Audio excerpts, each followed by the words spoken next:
starving. Leave it in the ground. Maybe too late. Protest. Dumping Drive toxins. letter. Let's stop the pipeline. Bring back the salmon. Taxpayers' money. Close the fish farm. Stand up for justice. Grow gardens. Write the letter. Reconciliation. Let's stop the pipeline. Write a letter. Be green, vote green. Scientists, Invasive species, more misty lives, forests, people like us. preservation. Grow a garden. Do what you can to make change. Sinister seniors. Whale watch for man, not Nothing's happening. coal. Close the fish farms. Reduce underwater noise that is affecting the whales. Stand up for justice. Leave it in the ground.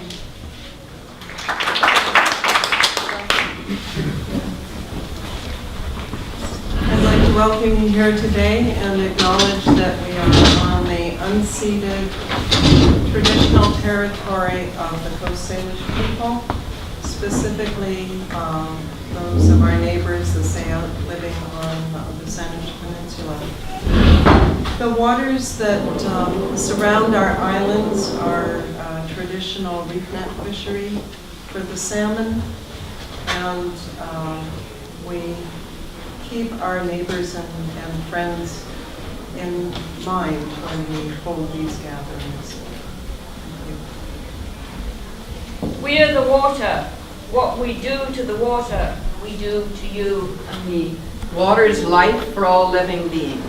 The plant and tree people, the winged people, the four-legged people, the people who live in the water and on the land.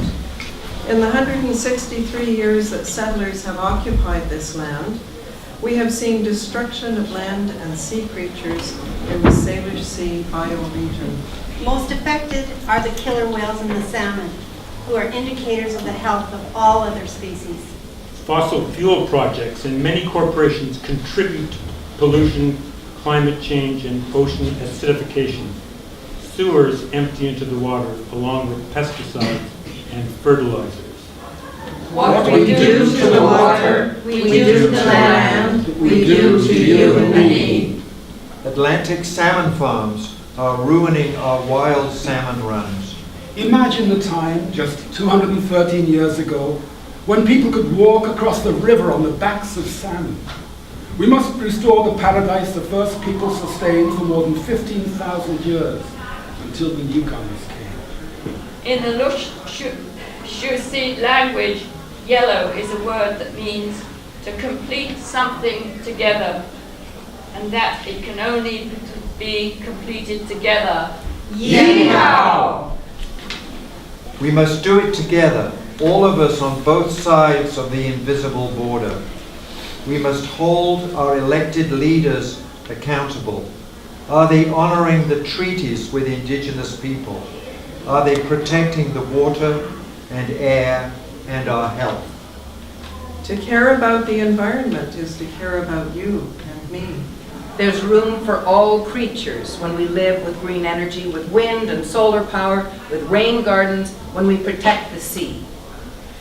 Are we living for ourselves only, or also for our future? Too often, when we talk of climate change, we talk about a distant future. Future is now. Today, children are experiencing asthma from air pollution, and they're drinking polluted water full of microplastics, pesticides, and fossil fuel contaminants. We are enraged. This is an atrocity on life. We must unite now for the children. Children of the Changer, make change. This was written by Chalahalakim, who is a Snohomish First Nation. And we are part of an international mobilization of activists joining together to stand up for our Salish Sea. We are our sponsors are Pender Ocean Defenders, Friends of Brooks Point, the Pender Conservancy Society, the Sierra Club, both the US and the BC one, the Tacoma 350.org, the Action Network in Seattle, and the Cascadia Now.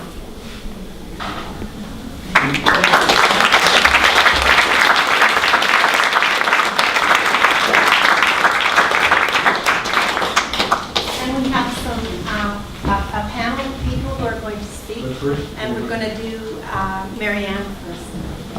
Mary Ann, do you want to go? Oh, we better have a talking No. stick. No? No. No. Okay. She can talk without the stick. Up in Burnaby Mountain, a large contingent of the Union of BC Indian Chiefs, plus families and friends, were tied up to the gates at Kinder Morgan. And that day, nobody got arrested because it wasn't in the best interest of Kinder Morgan for that to happen. However, that day, in the rain, in the cold, with all those grannies and aunties and chiefs and young warriors, I felt such elation to be led by these people who were up there telling it like it is. So I came back to Pender Island, and I had a dream that night, a nightmare, and in it I was driving down Pirates Road, and it was daylight, but I could see nothing out of the windscreen. And I woke up in a panic. I felt terrified, and I was thinking, what is it that I'm terrified of? I want to talk about alternate sources of power. And I'm talking power as in people, not fossil fuels. Though there's a lot to say on that subject. You know, let's not go there today. We'll leave it for another day. I'm talking the power of people who run the planet and their kind.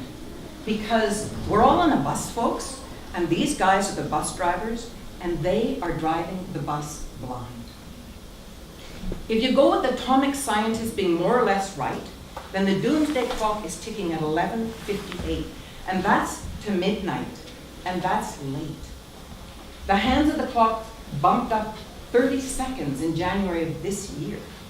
Did you hear that tick-tock tick? Feel a chill of fear? These drivers of the bus, they fuel up with greed. Greed is ravenous, it's sensational, it is bottomless.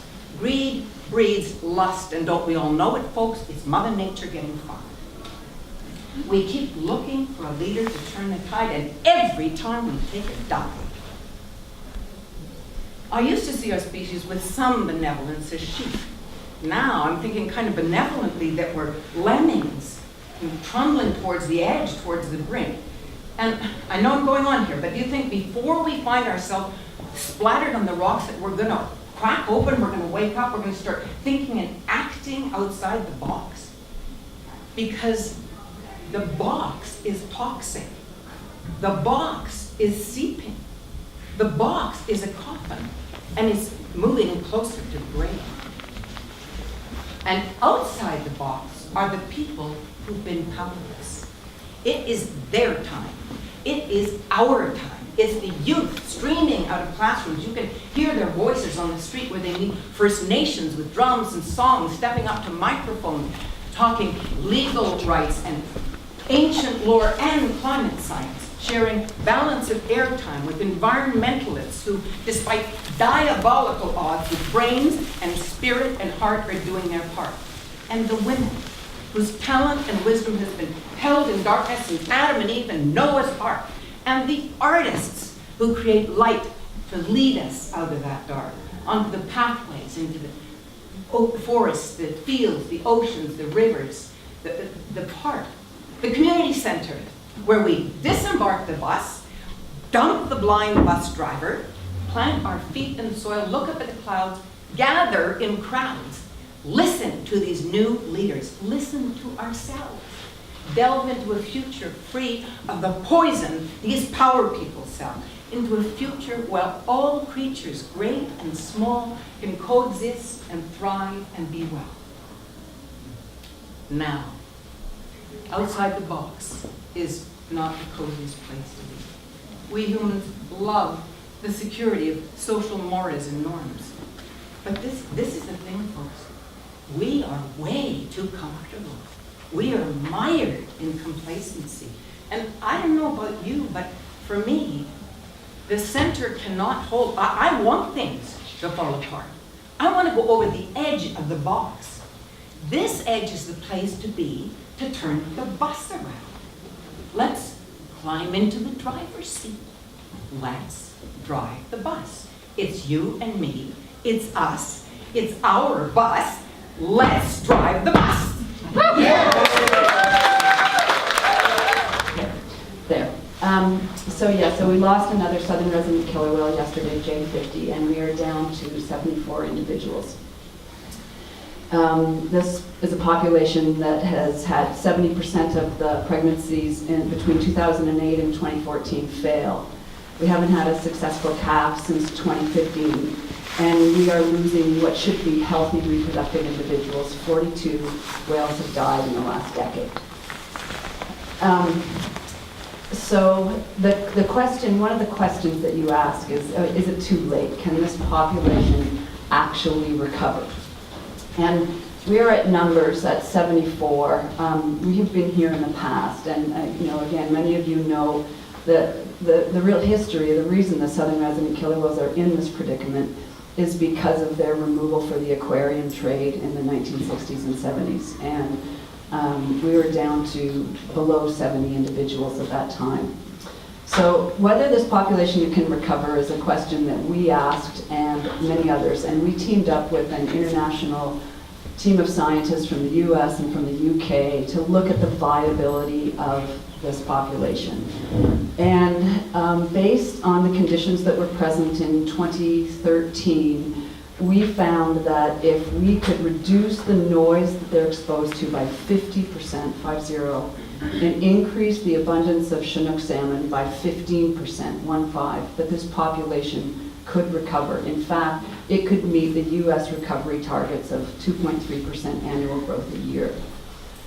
The problem is that those were the conditions in 2013, and what's been happening in the Salish Sea is that conditions, habitat conditions, whether that's acoustic, sound environment, whether it's the chemical environment or the abundance of salmon, those conditions have been declining since 2013.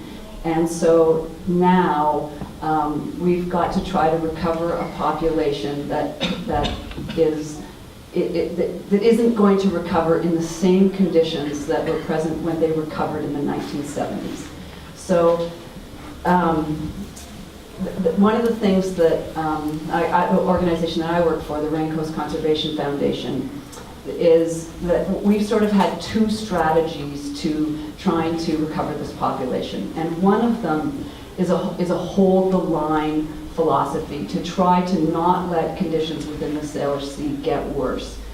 And so that's why we've been opposed to Trans Mountain, because just that sevenfold increase in tanker traffic, the noise alone from that population significantly increased their risk of extinction. And as we know now from the decision a couple of weeks ago, the courts agreed that the way that decision unfolded and the exclusion of the marine environment from the process was not legal. And I have our legal counsel here on the right who can speak to that a little bit more. So holding the line on Trans Mountain in terms of noise has been one part of it. And another part of it is it's not just tanker traffic that's contributing to that noise.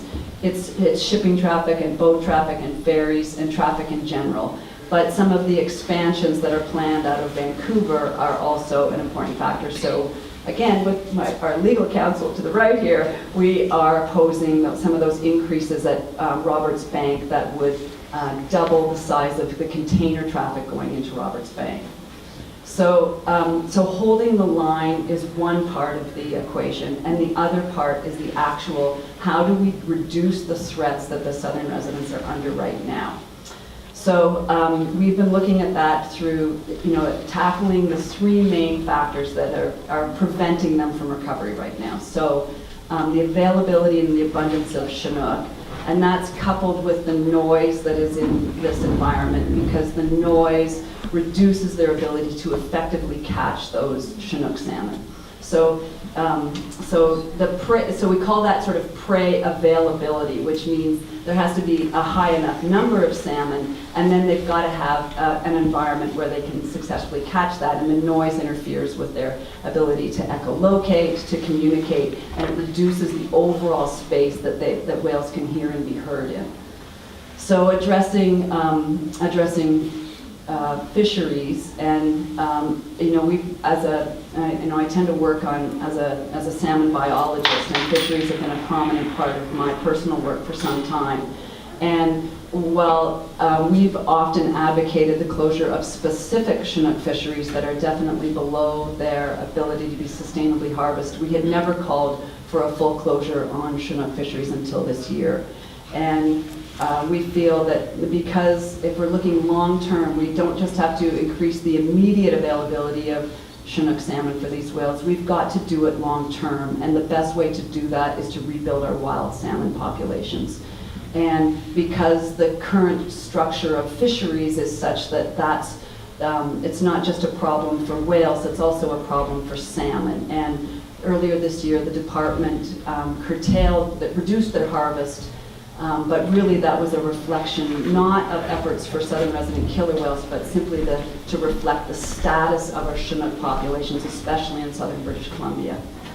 So then another piece is noise, and again, up until this summer, we've been calling for regulations on whale watching, on reducing the number of boats and the number of times, creating refuges. But this summer, after we lost L92 and then J35 with her dead calf, we called for a closure on southern resident killer whale watching by personal and commercial whale watching.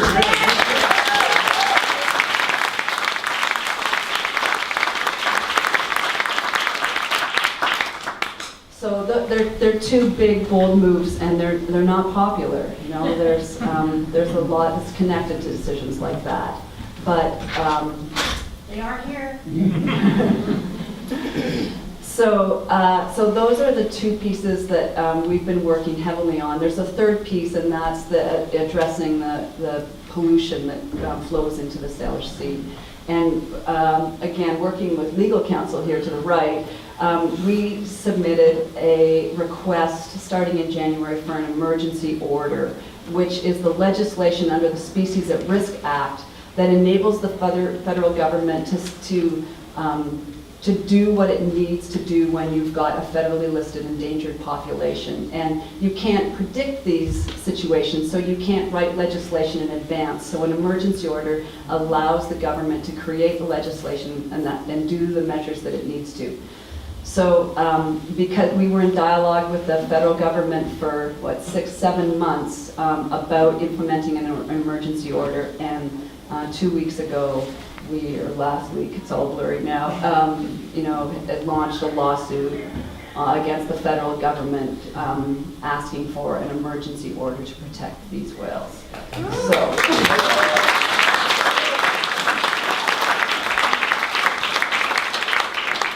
With heavy reliance on legal counsel, I will hand it over. So thank you all for coming out and for caring so much about this. And the other thing that I want to say, that even though we stopped Trans Mountain, at least temporarily, through the courts, that the role of public awareness and opposition, it's huge, and it may be that opposition and public pressure that prevents this project from going ahead now. So I think we got a reprieve from the courts. The permits were torn up. They have to stop. No construction can continue. But it's going to be the public pressure that makes this permanent. So again, I pass this over.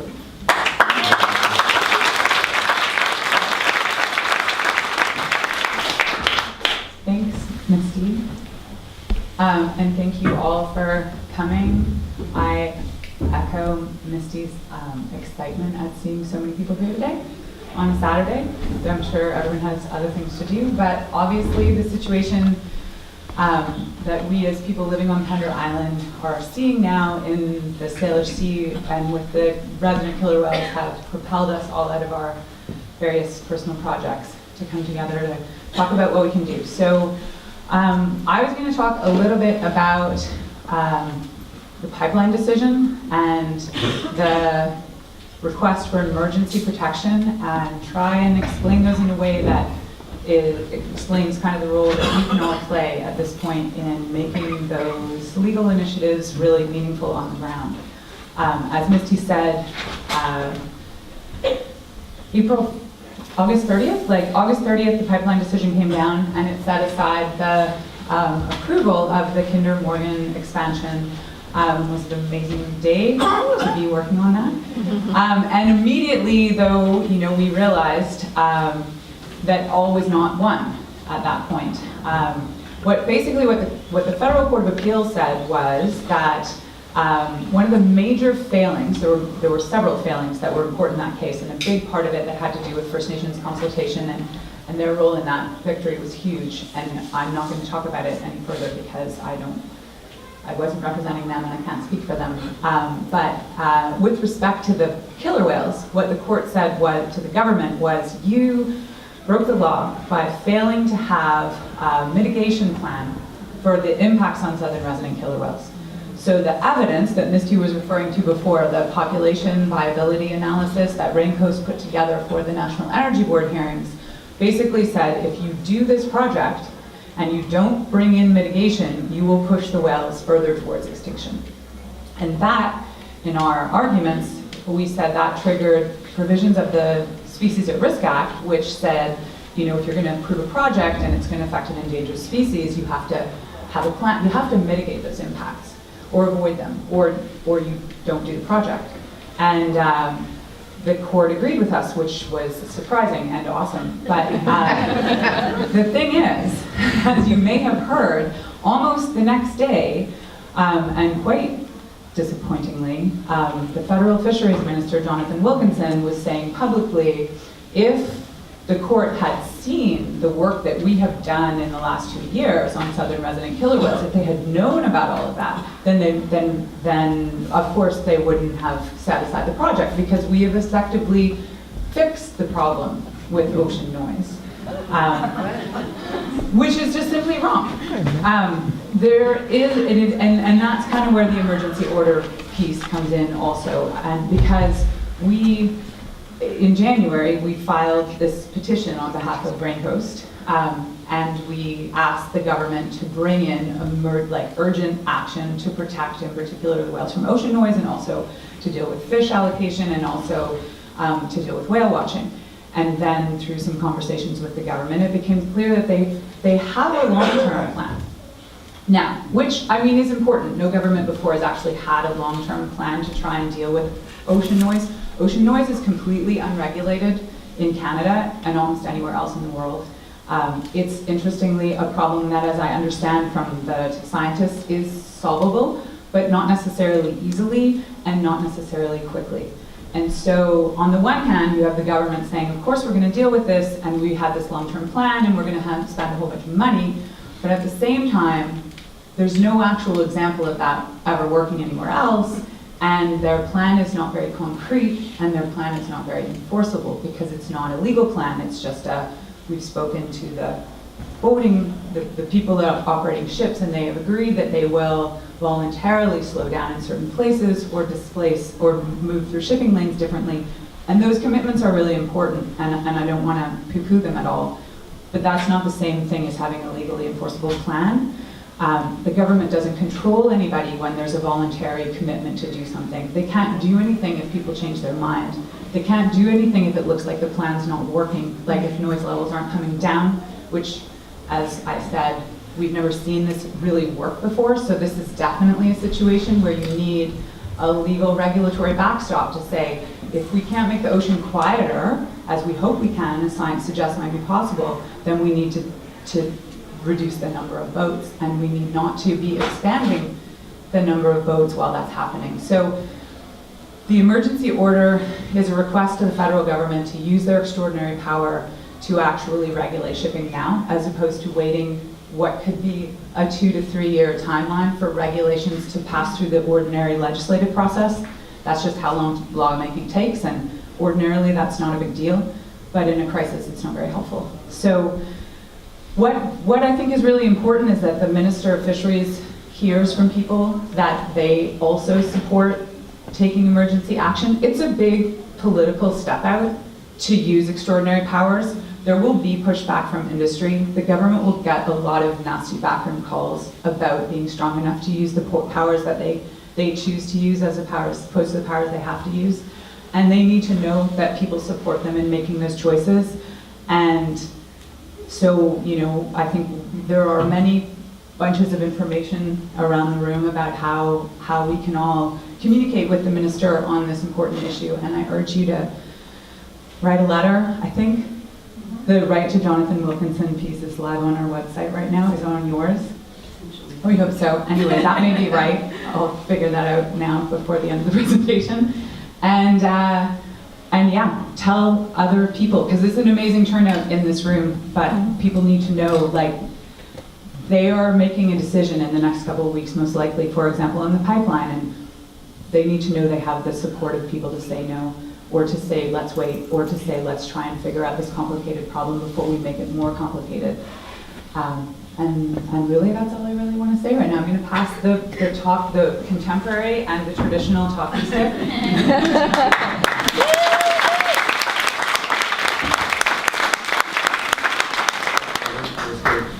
So you're actually going to get to write a letter today, because we have paper, we have pens, we have addresses, and you just write the letter, and we're going to mail it to Jonathan Wilkinson and everybody else, including our friend Justin. So,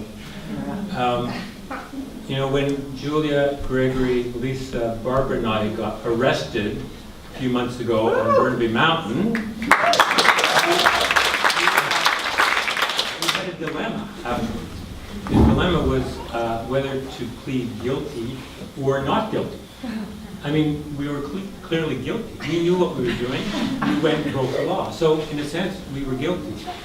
But we felt that we needed, it was necessary to do this to prevent greater harm.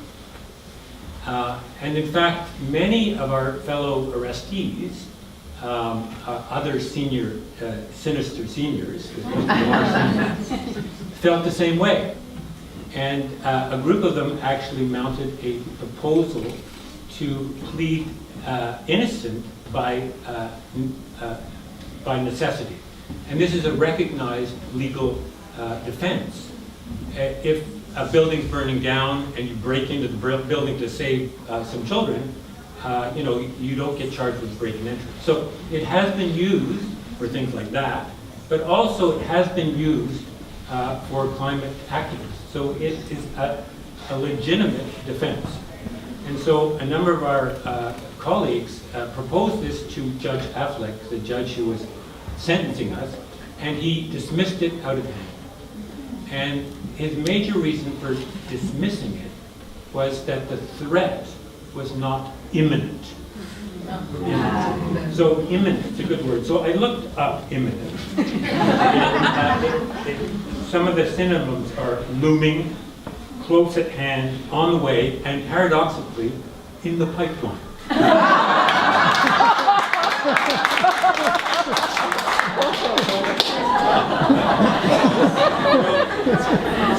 Imminent is it? The thing is that the health effects of climate change and the potential health effects of this pipeline are not imminent. They are ongoing. They're happening now, right? And they're both local and global. Now, because I'm a lung guy, I've concentrated on the respiratory hazards of this project and many others.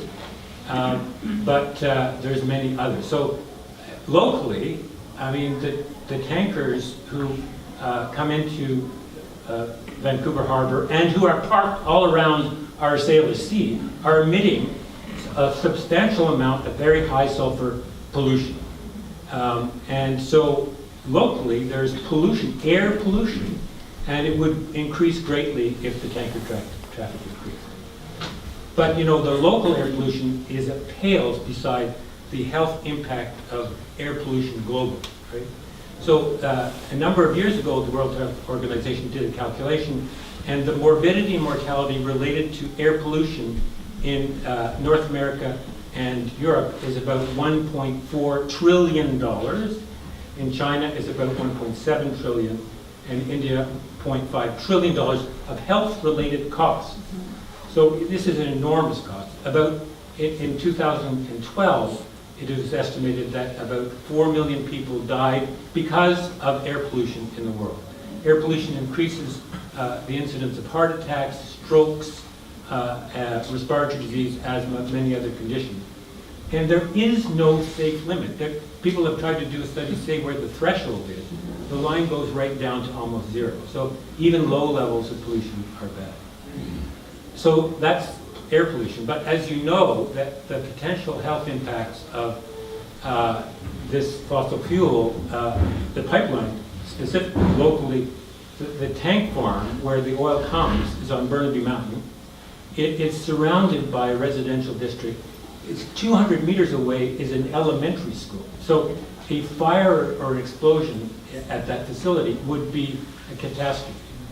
And I won't even go into the unspeakable health effects that a major spill of dilbit would do in the Salish Sea. I mean, that's beyond the pale. So, and then globally, besides air pollution, of course, there's food security, there's the floods, the high temperatures, there's population migration. So, it is beyond the pale. So, I think these health effects are not imminent, they're happening now. We're in the midst of a relatively slow-moving train wreck that is the biggest public health emergency that ever existed. Makes the plague, in the Middle Ages, or the influenza epidemic of 1918 trivial by comparison. So, and I think the plight of the southern resident killer whale is like the canary in the coal mine. So they are symptomatic of potential larger effects on other species, including humans. So, later we're going to give a chance everybody to write a letter and put something in there. I think we have to impart some of this urgency to our politicians. And one thing I'd like to stop is people saying the new normal. That is the most insidious expression, because it suggests that we're at a new level of plateau. This is not a plateau, folks. This is a steep rise. And so the use of the new normal imparts some kind of complacency or inevitability. This is not inevitable. So let's act now. Thanks. Yes.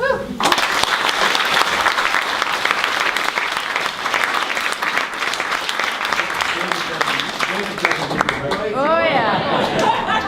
So, many of you will know me as an optimistic environmentalist, but I have to say that I'm here today speaking with you with a very heavy heart.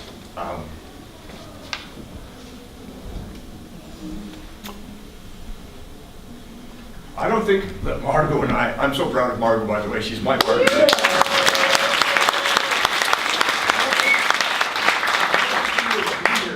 Wasn't for the southern resident killer whales. In August of 2000, we were looking for a place to live on Pender Island, and we were actually having dinner with Chuck and Stephanie Newell, who are real estate agents, and they got a call saying the whales are coming. And we went down to Thieves Bay, and we stood on the rocks, and the whales came literally, this is an experience which would be common to many of you in the room, but the whales came by right there, right by the rock. Margot almost fell into the ocean. And that was the moment at which it became crystal clear to me this was a community that I wanted to live in. The Pender Island community, but also the community of the southern resident killer whales. That was in 2000. On June the 18th, 2004, we were living on Pender Island, and for the first time, a superpod formed outside our house on McKinnon Road. It was the eve of our wedding. And, the world works in mysterious ways, but if that wasn't a signal, I don't know what was. So I feel a very deep personal connection, again, as many people in this room do, to the southern resident killer whales. And I do think it's absolutely phenomenal, the work that the Raincoast has done, the work that Eco-Justice is doing, the work that all of these people who were arrested at Burnaby Mountain are doing. But I also think, and it's true, we do need to stop Chinook fishing. We need to stop the marine-based whale watching. We need to stop polluting the Salish Sea. We need to do all of those things, and we do need emergency action. But this is part of a much bigger problem, right? This is about the human notion that we are somehow separate from and superior to the rest of the natural world. And that superiority, that separation, gives us the right to take and take and take and never give back and not share. And we've reached a point in human history with 8 billion people and the technology that we harness where We need to make those incremental changes, yes, absolutely, on an urgent basis, but we also need to start thinking about the transformation of our society, the transformation of our economy, the transformation of our philosophies. And to do that, we need new ideas. And one of the new ideas that I'd just like to speak to you briefly about today is the idea that these southern resident killer whales have rights, just like human beings have rights. And to some people, that sounds like a radical idea. But let me tell you folks that there's no legal barrier to granting rights to the southern resident killer whales, and it would be a game changer. It would recognize that they have a right to Chinook salmon. They have a right to live in a healthy and unpolluted marine environment. They have a right not to be disturbed by shipping and tankers and all of this ocean noise. And we know from our human experience that rights are an incredibly powerful framing, a powerful tool. You just have to ask the abolitionists. I mean, slavery did not end because of a benevolent government or because of corporate social responsibility amongst plantation owners. Women didn't get the vote because men finally woke up to the fact that women are actually superior in terms of it was the suffragettes doing the very kind of activism that we're doing in this room today, writing letters. I mean, Nellie McClung and her colleagues, they gathered literally hundreds of thousands of letters back in the 1910s and the 1920s to enable women in Canada to vote, to enable women in Canada to be considered persons under the law so that they could be appointed to the Senate. And this idea of rights for nature is something that maybe 10 or 20 years ago would be considered a ridiculous idea, a laughable idea. It's happening all around the world, and I can tell you it's incredibly exciting to see. My book, The Rights of Nature, which you can get at the Pender Island Library, chronicles some examples of this. It chronicles the fact that in countries like Argentina and Colombia, animals are now being granted legal rights. In places like New Zealand, the government of New Zealand, I mean, New Zealand is a country that in many ways shares similarities with Canada. You know, they're a wealthy Western democratic nation. New Zealand in the last 5 years has passed 2 laws that recognize in one case the rights of a river, the Whanganui River, and in another case the rights of Te Urewera, which was formerly a national park, a beautiful area of about 200,000 hectares of forests, lakes, and mountains.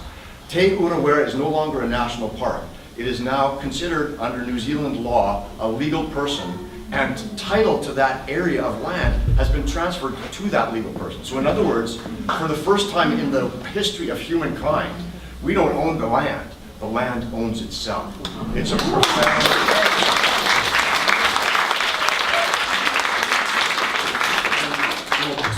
So it's happening in New Zealand, it's happening in Ecuador, it's happening in Bolivia. Earlier this year, the Supreme Court of Colombia recognized that the Amazon has the rights of a person. And these are not just philosophical changes, these are changes that are making things different on the ground. Going back to the New Zealand example, now if you are a business that wants to operate an ecotourism operation in the region of Te Urewera, you need to apply not for a permit or a license, but you need to apply for a friendship agreement between your business and the legal person that represents Te Urewera. And so we really need to transform the way we think. We need to stop thinking of nature as a commodity and start thinking of nature as a community to which we belong. And once we start thinking in that different way, folks, we can change the world. We've brought back humpback whales from the brink of extinction. We've brought back gray whales from the brink of extinction. We've brought back northern elephant seals from the brink of extinction. We've brought back bald eagles, peregrine falcons. I mean, we have many success stories to build on. And I think while the story of the southern resident killer whales is a very heavy and heart-wrenching story, we need to maintain a sense of optimism that we have the power to change. We need to think like the abolitionists, the suffragettes, the indigenous people, and others who over the course of human history have used the power of ideas, the power of rights, the power of people speaking with one voice to change our world for the better. And so thank you for joining us today. Let's write some letters to the people who make these decisions. And let's not stop until they've changed the way they think. Yeah.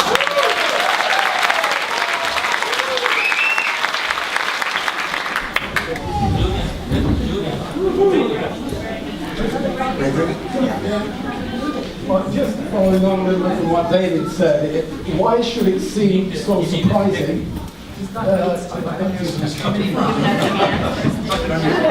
Why should it seem so surprising that we should grant animals, or indeed nature as a whole, rights? It has been many years actually, since governments decided they were going to grant corporations the right to be treated as people. Now that is really weird. Anyway, that is not what I was going to say. What I was going to talk about is that on June 3rd, 1984, maybe that's a significant date, then President Ronald Reagan made a trip to Ballyporeen in County Tipperary, Ireland. The population of this village was around 300. In fact, I think they only had one pub, which is amazing in Ireland. Corralled outside the village were 600 protesters, including a group from the Campaign for Nuclear Disarmament. I was among them. There were police cars everywhere. There were sinister men in dark suits. There were men who looked like us, taking pictures of us. Who were they? There were helicopters circling low overhead, their engines thrumming. Did I feel intimidated by all this? No. For once, I felt powerful. This great show of force and attempted intimidation showed me one thing. Fear works both ways. The authorities were afraid of a group of people with banners singing songs of peace. Well, the 600 of us that day didn't manage to abolish all the nuclear weapons in the world. You win some, you lose some. But I did learn something, that groups of like-minded people standing up together, telling about the kind of world they want to live in, can make, shake, and sometimes break governments. We can elect leaders who aim for the kind of world we want for our children, our grandchildren, their grandchildren. But these leaders need our support. They need to feel our power behind them. The issues may vary: nuclear weapons, pipelines, whales, but social change needs us, our words, our voices, our solidarity. Thank you.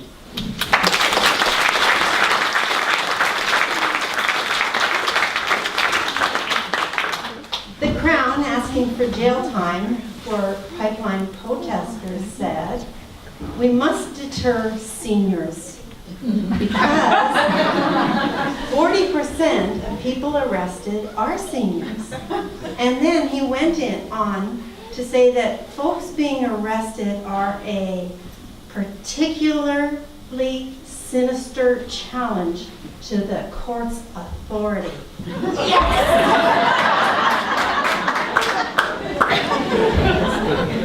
What do we do when our courts have lost their moral authority?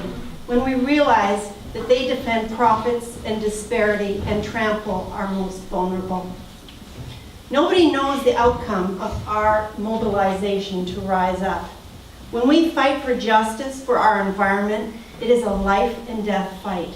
For the whales, for the salmon, for the water, for the air, as well as for our own life and the life of future generations.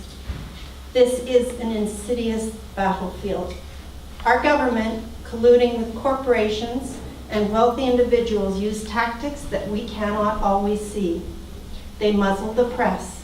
They make backroom deals. They acquire false information and disseminate it.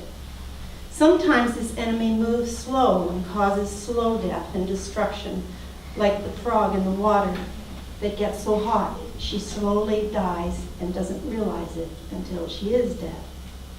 It's not far from what's happening with rising ocean temperatures. Our laws and courts are out of harmony with morality. When laws are unjust, we not only have a right to disobey them, we are obliged to do so. The concern about sinister seniors is very real. They can take everything, our freedom.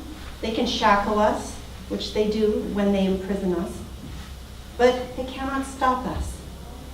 As long as we live, we will do all we can to fight for life, to fight for what we know is right. And there are not only more sinister seniors, but sinister people of all ages.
We're here with Mary Ann, Who has a better plan? We're here with Julia, but don't let that fool ya. We are the Sinister Sisters, the pipeline resistors. We're here with our mixers.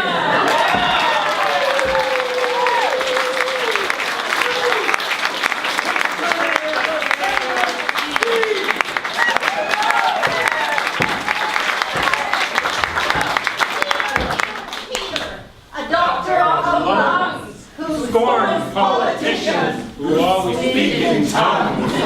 We are here with Gregory, a teacher, retired, who wants to see some ministers fired, fired, fired. We are here with John, a gardening man, who's saving the planet with Mary Ann.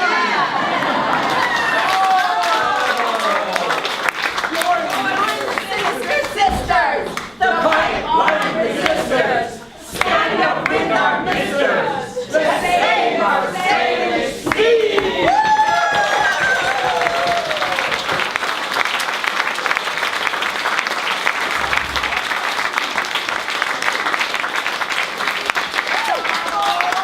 Join the Sinister Sisters, the pipeline resistors, stand up with our misters. Let's save the Salish sea.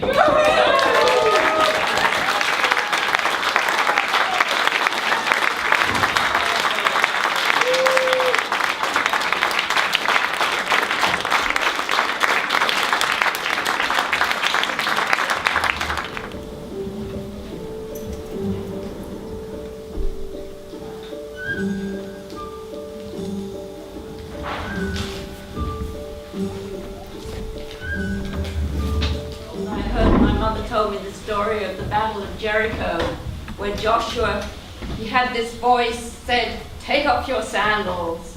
And then they walked around the city of Jericho 7 times. And then the voice had told them, and then you beat your drum, or in that case, your trumpet, and then you shout out, and then what happened? The walls fell. So I think this is like the Salish Sea. We will rise up with our pens and our voices, and we will embrace the Salish Sea, and we will write letters to our misled ministers, and we will do it with joy in our hearts, and we will save our whales and bring all this back to us. And there's lots of paper here. There's all the information you need. There's talking points if you forgot what we said. There's example letters on those tables. Very easy. I should tell you, I did this David can attest to this, in about 96 or 97, when there was the protected areas strategy for setting aside parks for 12%, and there was a moratorium on logging. Somebody noticed that Interfor, the logging company, was building a bridge across the Illaho River to get at the trees the other side, and I immediately started a letter writing campaign at Mountain Equipment Co-op. Everybody came through those, they paid their things, and then there was the letter writing table. In about 3 months we got 3,000 letters. Government never knew where they were coming from or anything. They took the letters away somewhere.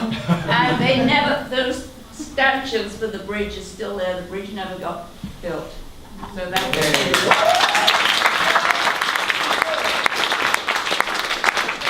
Paper over So, there. Lisa, And we'll send they don't have to. no, that's it. You just write the letter, leave it there. But what you should do is put CC, and there are all the people to CC it on those example letters. We will write the envelopes, probably won't be too many stamps. And remember to say, please keep me informed about this issue, because I think they have to write back. And the other thing is, if you write a handwritten letter, it's worth 10 or 20 times much more than a tweet or an email or anything. So that's, that's time effective. Would it be useful to commit to a letter every week? Sure. The other thing is, write your letter. If you're writing a letter, you get recompensed by some food and everything. Does the letter need to be long? No, one paragraph is enough. You know, just one thing. It's really, really easy. It was very interesting, and there's people that I can't write a letter. No, just sit down, and then they write, yeah, I have something to say. But you pick up one of those points there, or something you've heard today, and we'll send them off. We'll do the envelopes. Go and have your soup or whatever is delicious over there. Yeah. Thank you, because this is the way we'll make change. And also, we appreciate donations to help us Oh, with yeah. the expenses for this. Yes? Can we call the whale watching what it really is harassment? Yes? Instead of watching them? Talk from your heart. Yes. Make your words your own. Say the words that are meaningful for you. These are your letters. We have samples and things to inspire you, but the best thing is when you use your own heart in From this. the heart. I don't know if we have enough paper now. We have paper lined and not lined. So, Lots of pens.